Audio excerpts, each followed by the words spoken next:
Look at this.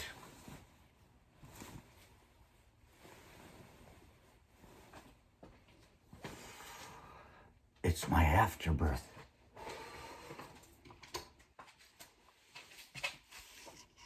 I know you thought I was going to bring in damn placenta. Really, I was just getting the light right.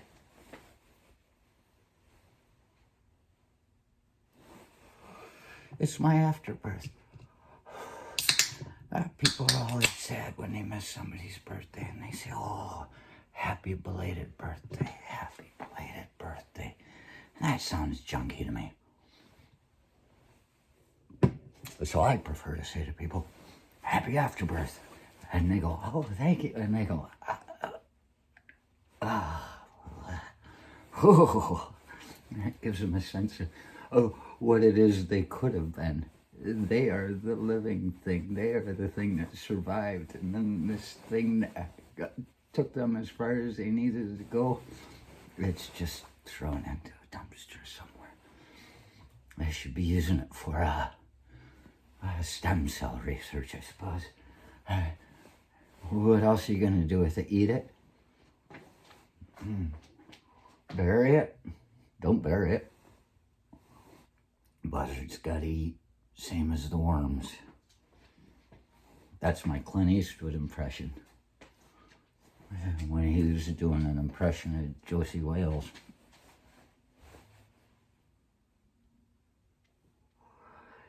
Yeah, so I'm thinking about my afterbirth, and I'm thinking about what I was just seeing in my Morrow's birthday thing that I was looking at. And I went, pew! I had my first memory from the womb. I've gotten as far back as I can go now. They talk about people remembering things from their womb. I remember things from very young ages, you know, from before too, well before too. I remember the TV, looking at the TV, wondering how it is as I'm just a toddler. Basically, I'm very nascent at this time. I remember wondering, watching behind the TV as people stepped off behind the curtains and things. Hey, there they go. And you go. I look behind the TV. I expect these little people to be climbing out and switching places with someone else, maybe pushing a fire truck in, or, you know. That's where all your toys go, into the TV.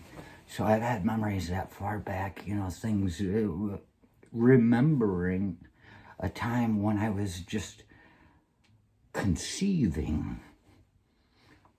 Something was really going on, having a sense of thought, that sense of being aware, awareness. And with awareness comes confusion. And, well, you know, if you're good enough at working with the confusion, you can achieve a higher awareness, which is going to bring only more confusion. I mean, so who's to say? Maybe we shouldn't even be trying. But I went back to the womb, just barely, thinking about the day of my birth.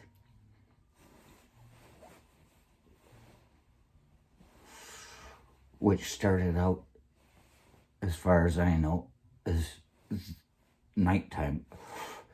I'm sitting in this warm, soft place, just moist, just perfect. Albumin, like being in an egg, you know, like Mork from Mork or something. Just happy. I've always been happy there. I listen to a rhythmic beat above my head. There's the fucking gods in the distance. The gods are playing the drums. Boom, boom, boom, boom, boom, boom, boom, boom. And it's dark and it's perfect. I've never known anything but darkness. And it hasn't hurt me yet. And all of of a sudden, you hear a lot of screaming. There's a lot of fucking screaming. Oh my God, the pool just drained. You're in there going, it's screaming and screaming and screaming. And the whole damn thing starts shaking.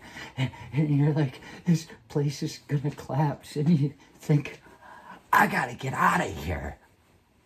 Ta-da, that's my first memory. I gotta get out of here.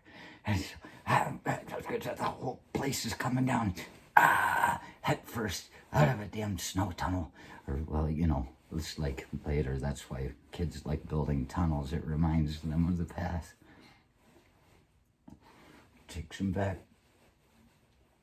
to a warmer place, no matter how cold it is.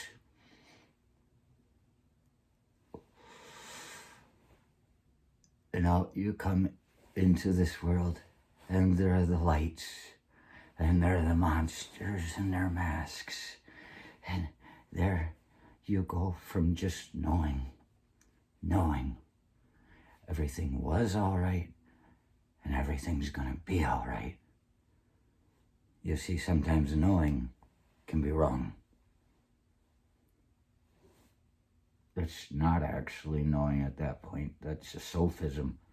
That's thinking you know something that you've heard that you believe to be true. And then to share it.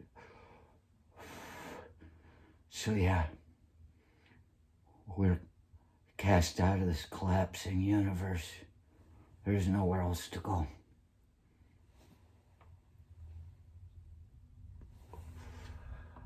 And then we're kicked back into this